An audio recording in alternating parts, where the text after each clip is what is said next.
আমার বয়ফ্রেন্ডের ভয়েসটা পুরনো বাসনে পাথর ঘষার মতো।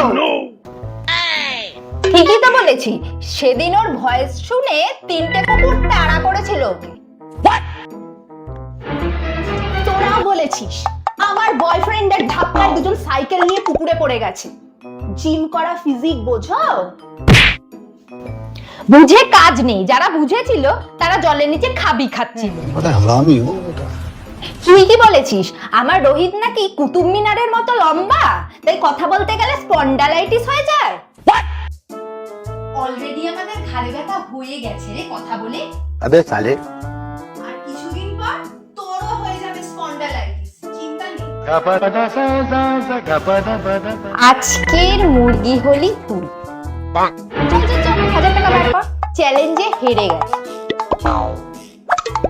বলেছিলাম না আমাদের বয়ফ্রেন্ডরা আমাদের চোখ বন্ধ করে বিশ্বাস করে।